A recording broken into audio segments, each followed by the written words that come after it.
On passe au chapitre suivant, qui est un chapitre sur les polynômes.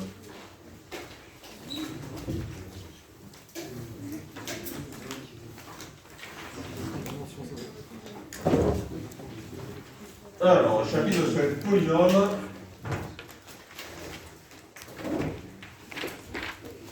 Le nom complet, c'est polynôme à une indéterminée et à coefficient dans le cas.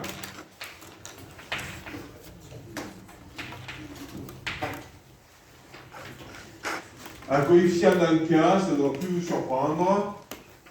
On va travailler avec des polynômes qui sont l'immense majorité du temps à coefficient réel, mais parfois les coefficients seront complexes, sans pour autant que ça complique quoi que ce soit dans le. Et à une indéterminée, c'est le vocabulaire pour dire qu'il y a une seule variable. C'est tout. D'accord? C'est tout, c'est le vocabulaire pour dire qu'il y a une seule variable. Il existe des polynômes à deux indéterminés, c'est par exemple bon, on a trois indéterminés, autant d'indéterminés que vous voulez, nous on se contente des 10 indéterminés, c'est déjà pas mal. Voilà. Allez. Et alors, en début d'année, je vous avais dit que, en fait, les polynômes et les fonctions polynomiales, c'est pas exactement la même chose. Et j'avais fait le mystérieux. On va voir maintenant quelle est la différence. Donc, présentation.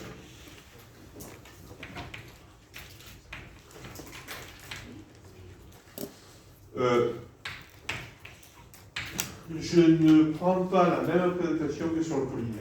J'ai mis le poly, c'est pour aider moi, mais en fait, je ne prends pas la même présentation que sur le poly. Puisque sur le poly, vous avez là la construction des polynômes, qui est désormais explicitement hors programme. Si vous voulez, vous pouvez le lire. Ne l'inquiétez pas, voilà. Je ne vais pas tout vous lancer, on va faire des choses. Je vais vous le présenter différemment d'une manière plus simple. Petite fonction polynomiale. Alors, polynôme, ça prend une extension complexe, et polynomial, ça ne prend pas. C'est bon pour vous. Définition.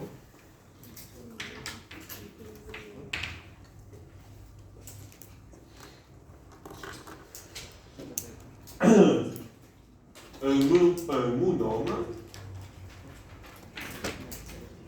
est une fonction de la forme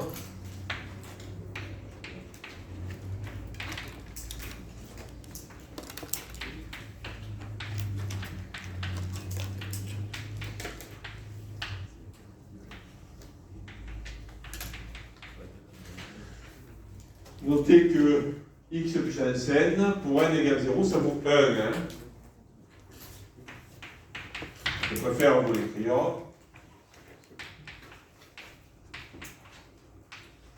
Que ce soit bien clair pour tout le monde.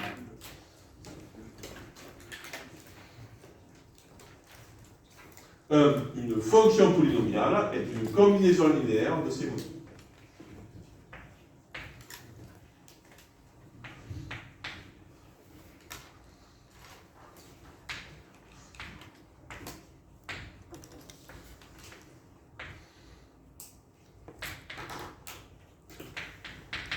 Deux remarques. La première, c'est que je choisis de vous présenter les fonctions polynomiales définies sur R, à valeur d'un cas. Un peu plus tard dans le cours, je reviendrai à des fonctions polynomiales définies sur autre chose. J'ai écrit une bêtise.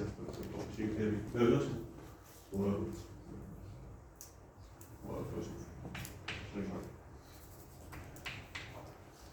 Je l'ai dit à valeur d'un cas, j'ai écrit à valeur d'un cas. Vous êtes d'accord? La première remarque, c'est que un peu plus tard dans le cours, je généraliserai cela à d'autres ensembles de définitions.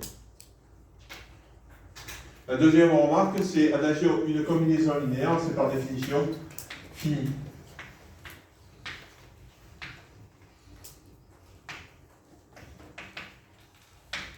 N'est-ce pas? Une combinaison linéaire, c'est par définition finie. Ainsi, si on note grand N, l'indice maximal, la puissance maximale,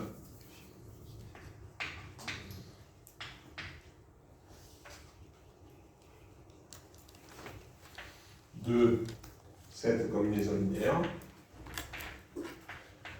On a, quel que soit x appartenant à R, f de x est une somme de k de n égale 0 à grand N, des a indice n, x puissance n, les an étant appelés coefficients.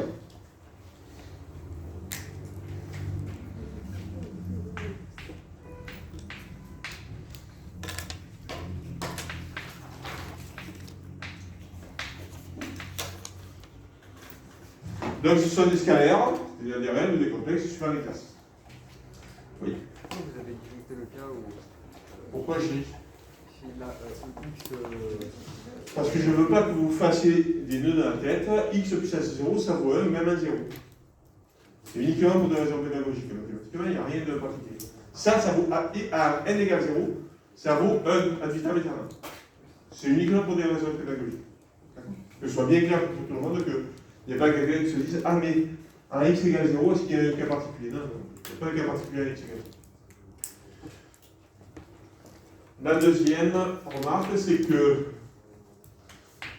quitte à noter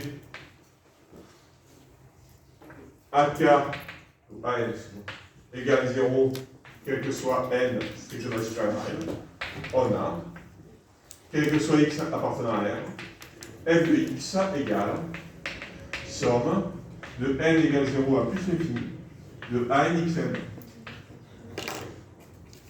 C'est-à-dire, il nous arrivera fréquemment d'avoir cette notation. Il faut avoir conscience que c'est une notation facile, courante, pratique, à condition de préciser, avec les AN, nuls à partir d'un certain rang. Ici, grand N. Ou grand N plus 1. D'accord? Quand vous me verrez écrire une somme de 0 à l'infini, pour l'instant, c'est simplement parce qu'en fait, la somme, en fait, elle s'arrête un jour. Petit b, théorème.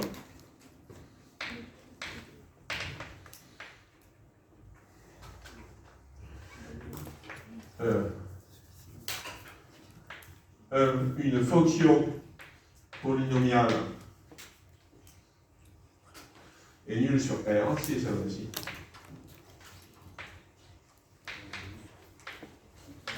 Tous ces coefficients sont nuls.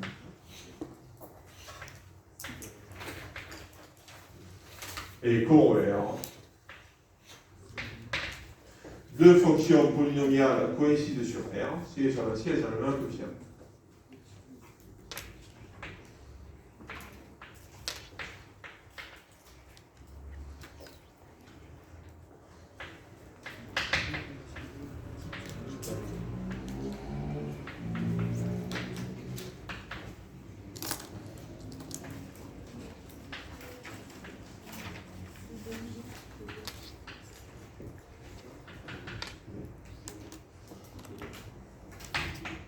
Et voilà. Alors,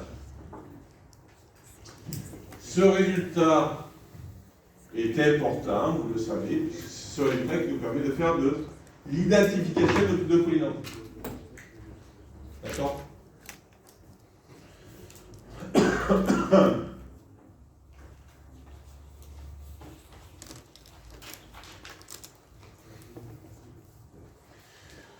Alors, tout d'abord, quel est le lien entre le théorème et le corollaire?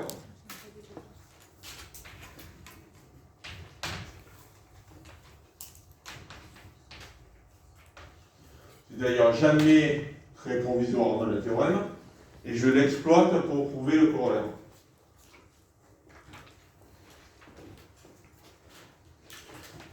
Soit f et g polynomiales, tel que, quel que soit x appartenant à R, f de x égale g de x. Je fais quoi pour appliquer mon théorème?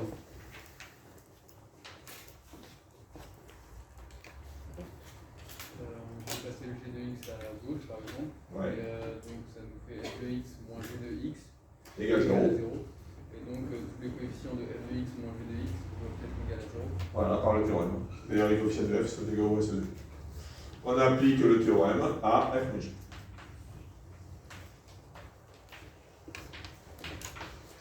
Est-ce que c'est d'accord pour tout le monde? C'est bon pour tout le monde? On applique le théorème à f moins g. Oui? Non.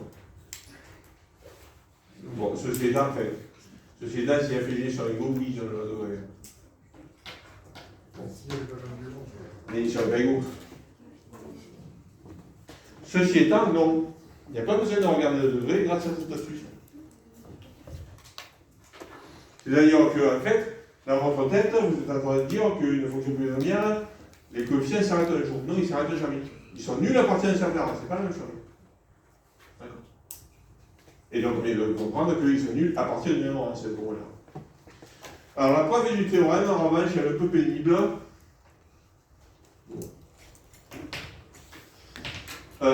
On suppose, quel que soit x appartenant à R, f de x égale 0, IE, la somme de k égale 0 jusqu'à l'infini de k xk égale 0. Alors c'est un peu pénible, ça se fait par récurrence. Je vous propose d'amorcer la pompe. Déjà, si vous comprenez comment la pompe s'amorce, je serai content. Comment vous pouvez que la 0 est nulle? Et quoi un 0 pour vous les hommes? Ça, c'est une question toute bête.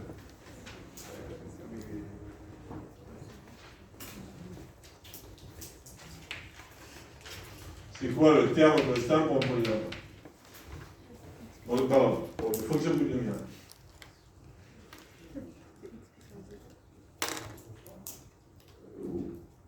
Oui, vous venez me dire que le terme constant, c'est le terme constant.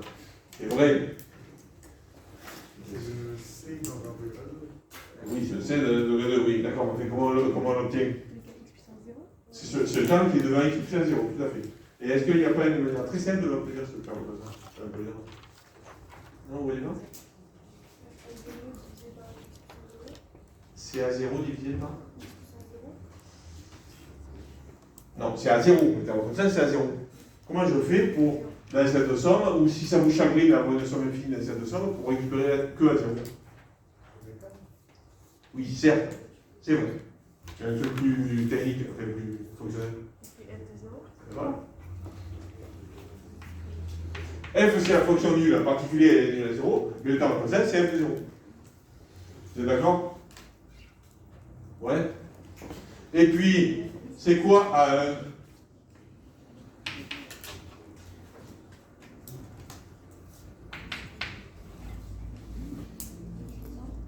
Ah non, c'est pas F2. Ah, F de 1, ça vaut à 0, plus à 1, plus à 2, plus à 3, plus à 4. Non. Regardez.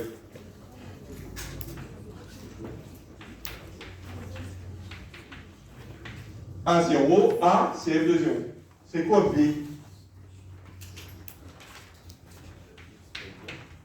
C'est Ah, c'est x fois f de 0, c'est vrai. Une manière de dire, c'est qu'on s'est débarrassé de A, on divise par x et on regarde. C'est vrai, vous avez raison. Sauf que si on fait ça, il faut diviser par x. Donc on va se mettre à travailler sur R étoile, et donc on ne pourra plus évaluer à 0. C'est pas grave, on prendra la limite à 0. Vous avez raison, on peut s'en sortir en deux. C'est vrai, si vous voulez, je vous fais ça. Ok.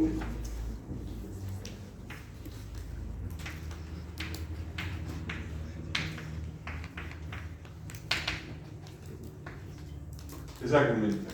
Il y a intérêt de dire ça, puisque à ce stade, on s'est débarrassé de la 0. Donc le polynôme, il a 7 têtes. Quand vous divisez par x, ça devient un terme constant. On ne peut plus évaluer à 0, hein, puisqu'on regarde divisé par 0. On prend la limite à 0, ça revient même. Et dès lors, A2, ça devient la limite lorsque x est envers 0 de f de x sur x carré, qui est nul. Et de proche en proche, quel que soit k appartenant à n, AK, c'est la limite lorsque x est envers 0, de f de x sur x puissance k, Mais f, c'est la fonction nulle, donc ça fait 10 à 2 secondes. C'est vrai, si vous voulez. C'est d'accord? Moi, je pensais écrire, je vais vous écrire les deux. Parce que l'autre manière, celle à laquelle je pensais, sera plus féconde à terme. Ça, c'est juste, mais ce que je vais vous écrire sera plus féconde à terme. Ou encore, A1, c'est f' de 0. A2, c'est f seconde de 0. Quel que soit k appartenant à n, AK, c'est presque f km de 0.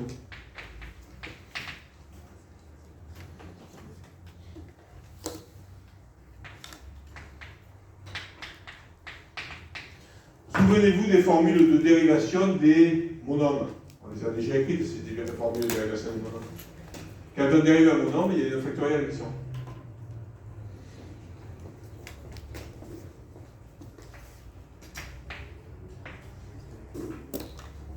Non, attendez, j'ai pas mis le factoriel, je l'ai pas mis beaucoup. Pardon.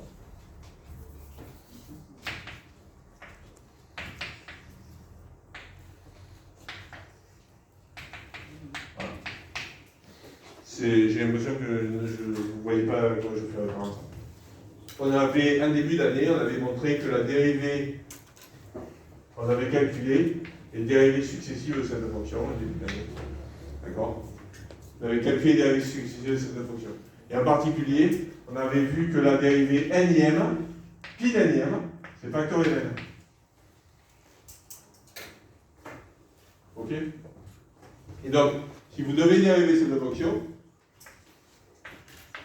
sa dérivée nème, c'est ça. Et justement, non, il n'y a plus l'x, il a disparu. Oui, ça vous revient, ça ou pas? C'est bon? Pourquoi il y a un 2 Eh bien, c'est factoriel 2. La dérivée nème, c'est pas à 2, c'est 2 fois à 2. D'accord?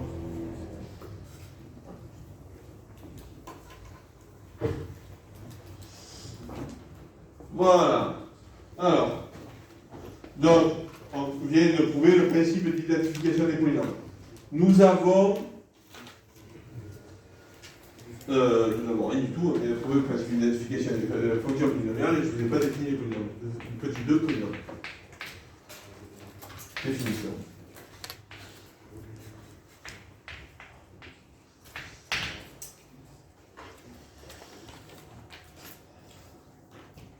Oui, pardon. Est-ce que le théorème, il serait vrai sur C, pardon?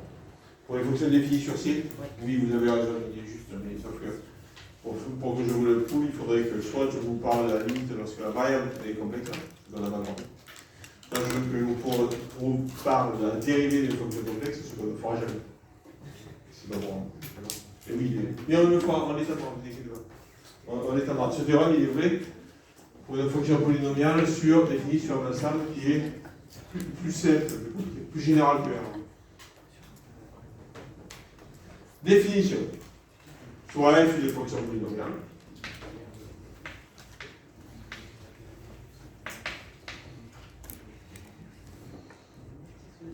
Définition R. La suite de ces coefficients est appelée polynôme associé à n. Donc c'est quoi un polynôme? D'abord, leur ensemble se note capochique.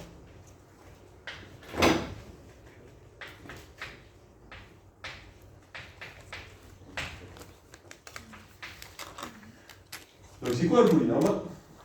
C'est en fait, je dirais provisoirement, une suite qui est nulle à partir d'un certain nombre. C'est quoi un polynôme? C'est une suite de coefficients, c'est-à-dire une suite nulle à partir d'un certain nombre.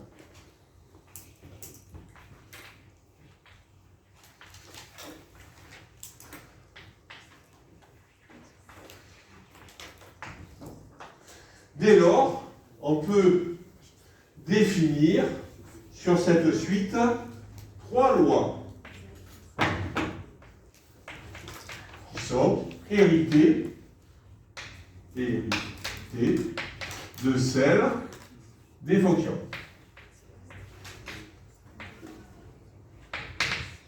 L'addition, le produit externe et le produit tout court. Alors l'addition, c'est pas dur. Quand vous prenez deux fonctions polynomiales que vous les additionnez, les coefficients s'additionnent. Nous sommes d'accord? Ainsi, comment est-ce qu'on additionne deux polynômes? En les additionnant coefficient par coefficient.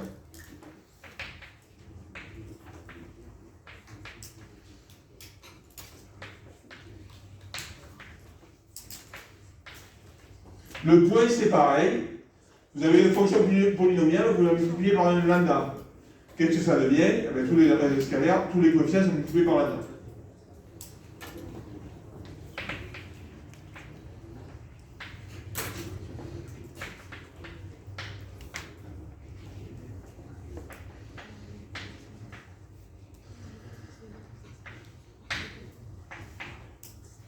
C'est d'accord pour tout le monde.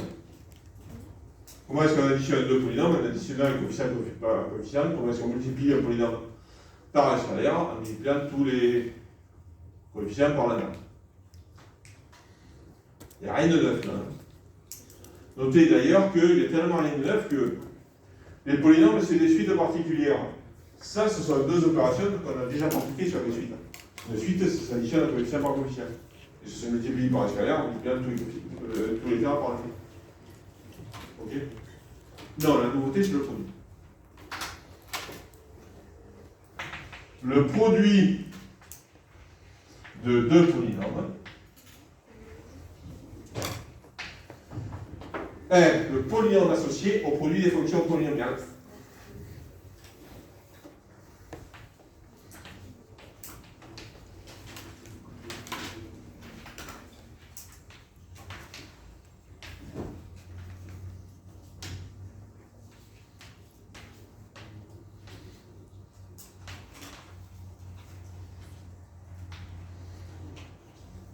Exemple. Alors, cet exemple, je l'ai pris en jaune parce que, pour l'instant, je n'ai pas de notation simple pour les polynômes. La notation simple pour les polynômes, elle va arriver au petit c. Donc, ce que je vous ai écrit en jaune, je vous l'écrirai une seule fois dans votre vie. Avec des notations un peu pourries. C'est pour ça qu'on va évacuer la notation du petit b. Du petit nombre. Alors, un polynôme, ça se note en général avec une lettre latine capitale, PQRS. P pour polynôme. Donc, je vais vous illustrer ce que vaut P fois Q. D'accord?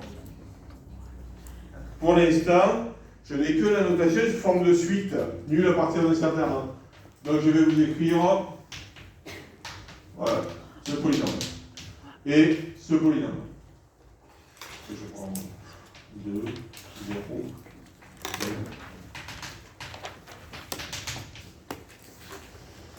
Sont les polynômes respectivement associés à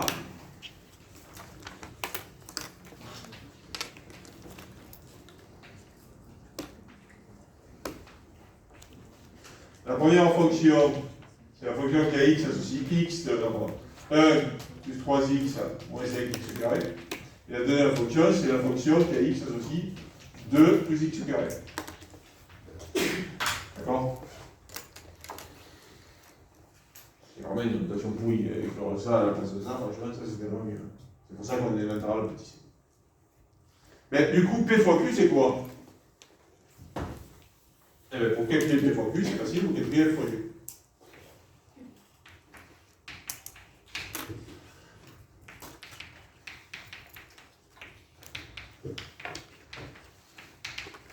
Alors, ça vous fait quoi? 1 plus 3x moins 5x carré fois 2 plus x carré. Allez, faisons les calculs. Je vais faire les calculs, sauf que, autant prendre les bonnes habitudes, on va obtenir un polynôme. On va obtenir une fonction polynomiale. Si on obtient une fonction polynomiale, autant classer d'emblée les termes. Les constantes, les termes à x et les termes à x carré. Plutôt que de tout éclater, là je vais avoir 6 termes, hein, d'accord? Les 6 termes que je développe. Bon, autant les classer. Alors, le terme cosine, c'est 2. Le terme en x, c'est 6x. Le terme en x carré. Ah, le terme en x carré, par contre, j'en ai 2. J'ai moins 10 plus x. Donc, j'ai moins 9x carré. Le terme en x cube, j'en ai un seul, 3x cube. Le terme en x4, j'en ai un seul, moins 5x4. J'ai fait une erreur. Ça me semble vachement simple. Je l'ai fait là. Non, c'est bon. Donc, par définition, c'est quoi P fois Q? Ben, c'est le polynôme dans les coefficients, dans le 2, 6, moins 9, 3, moins 5, et après il n'y a que du nom. Ok? Voilà.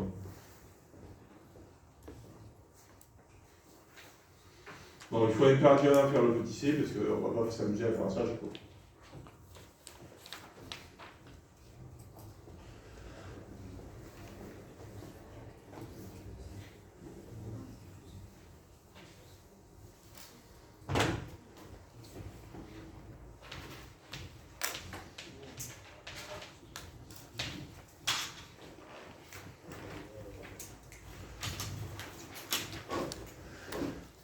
C'est bon?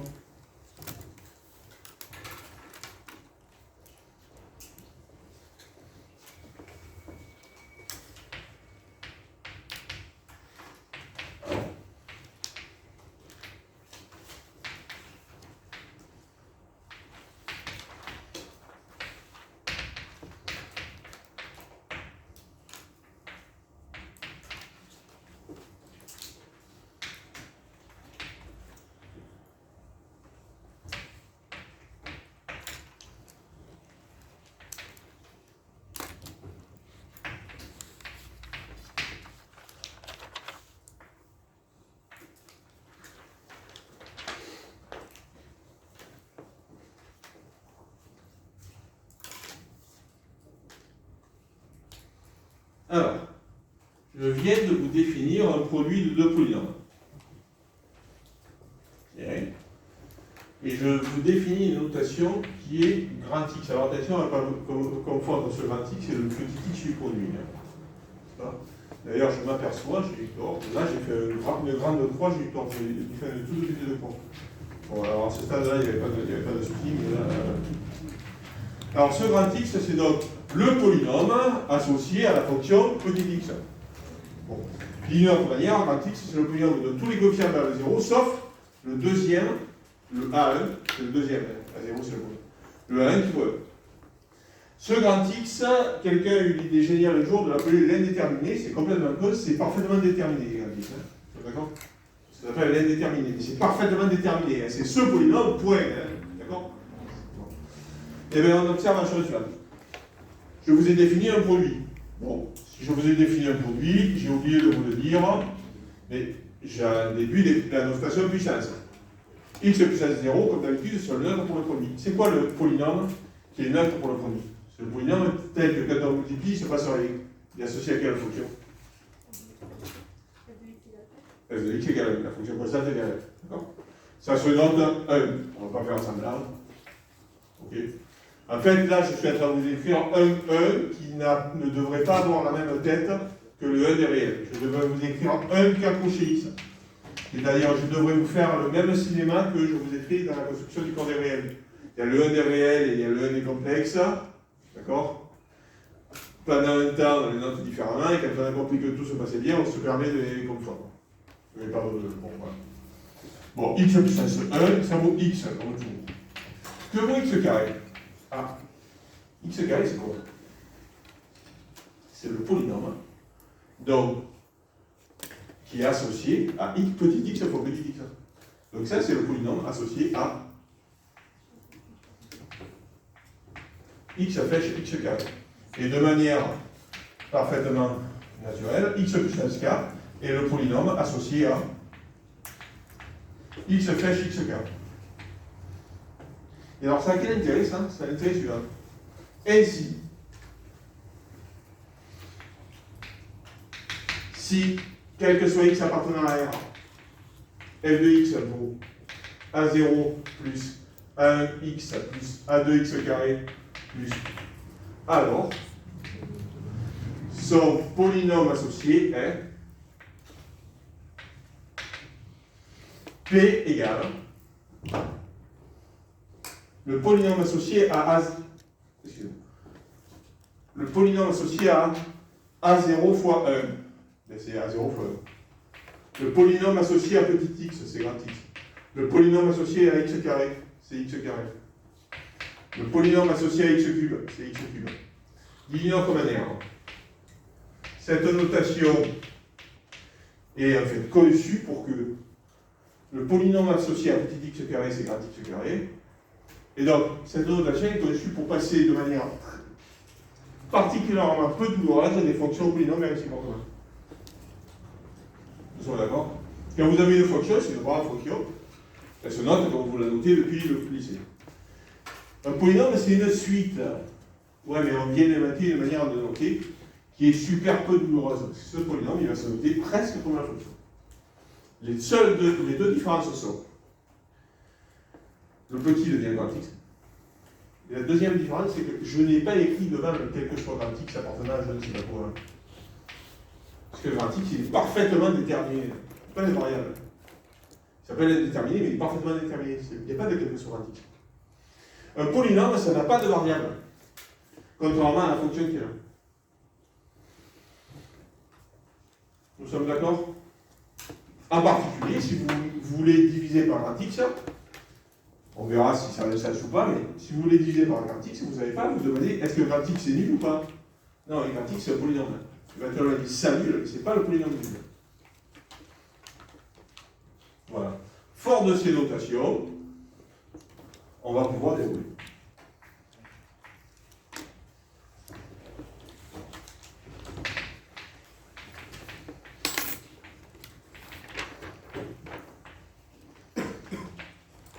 Avec les coef AK qui sont nuls à partir d'un certain ordre. Voilà, désormais mes polynômes c'est ça, et je ne ferai pas réellement référence, aux fonctions polynomiales. Si, ça m'arrivera de faire référence. Voilà. C'est ça la différence entre un polynôme et une fonction polynomiale. Une fonction c'est une fonction, un polynôme c'est une suite. Mais elle se comporte presque pareil. Presque, quelle est la différence? L'autre, un polynôme, c'est une suite. Il n'y a pas à se demander quel est son ensemble de définitions, est-ce qu'elle est continue, est-ce qu'il y a des valeurs interdites, est-ce qu'on peut diviser, est-ce que ça s'annule? Non, c'est une suite. Ouais. Les grands x qui contiennent des variables, Non. Un x, c'est un polynôme, c'est une suite.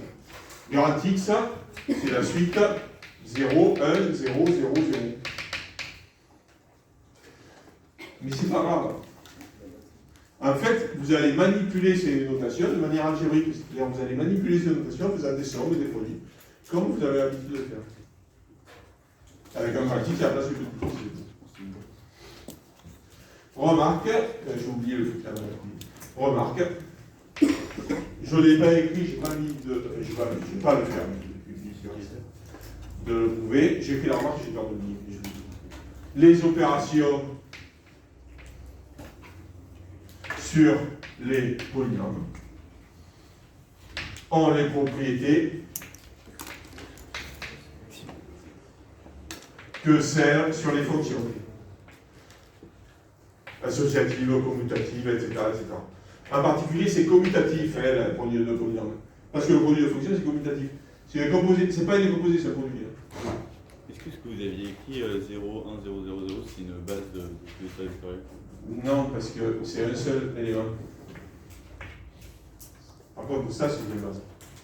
X carré, x cube, ça, c'est une base. Mais il y a un petit souci, c'est que pour l'instant, il y a une infinité de polynômes. Et c'est prématuré à faire, vous en parlerez l'année prochaine. Si je fais à nouveau, je vais vous dire le truc habituel, je ne connais pas bien le programme de deuxième année encore. Et moi, je sais que je ne dois pas vous en parler, sauf un cas particulier que nous aborderons bientôt, très bientôt. D'accord. Très bien. Et non, le machin que j'ai écrit, c'était un seul élément. Il y en avait un seul. Les virgules, c'était des virgules qui séparent les termes du suite. 0, 1, 8, 2, 3. Ce n'est pas les virgules qui séparent plusieurs vecteurs. Ce n'est pas les virgules qui séparent plusieurs éléments d'une famille. petit d, formule sur le produit. Proposition. Si P, c'est la somme de k égale 0 à l'infini, bien kxk. Et Q, c'est la somme de k égale 0 à l'infini, des bkxk.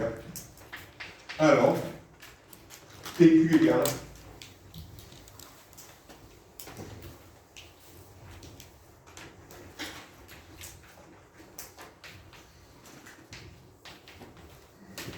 la somme des ckxk de k égale 0 à l'infini avec, quel que soit le cas, j'ai eu le tort de mettre les indices k. J'ai eu le tort de mettre les indices k.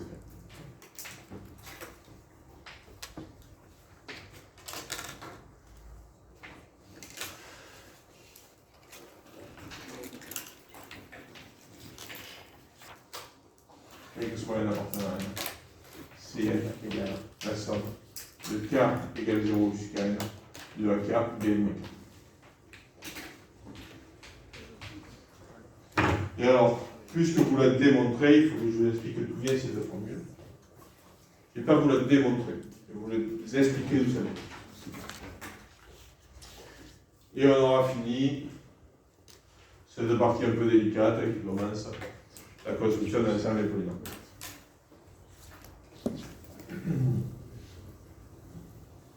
Monsieur, là aussi, on change le cas en P.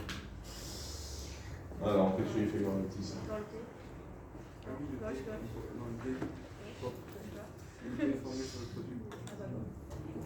Ah, d'accord. Gauche. La gauche. Vous avez mis x puissance k. Ah oui. Merci.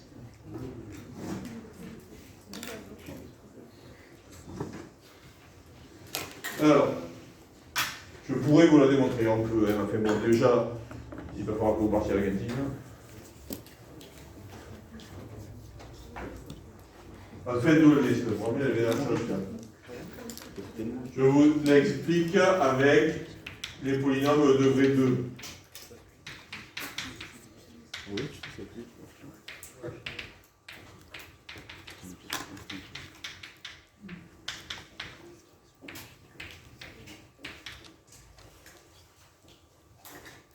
Quel est le terme constant? A0, B0. Quel est le terme de degré 1? A0, B1 plus A1, B0.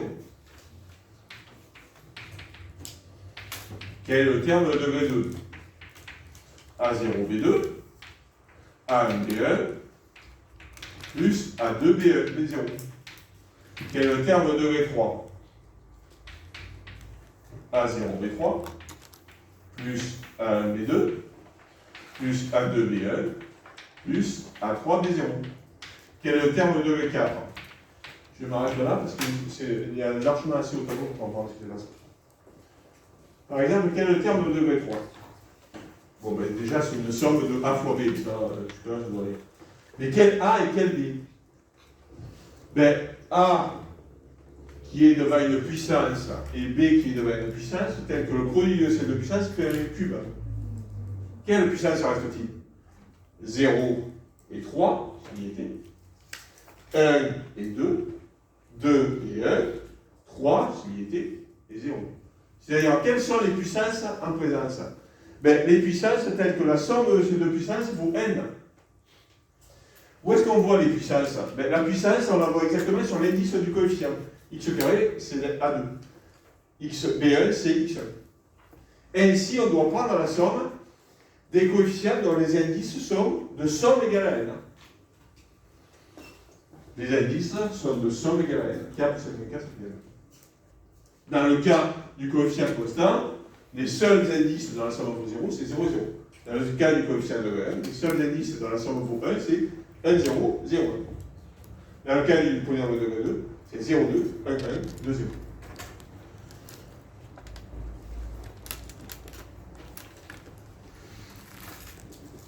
Oui, c'est bon? Alors, je vous laisse là, parce que vous allez manger. Si ce que je viens d'expliquer là n'est pas bien clair, vous réfléchissez à tête reposée, et on en reparle. Voilà. va pas marcher.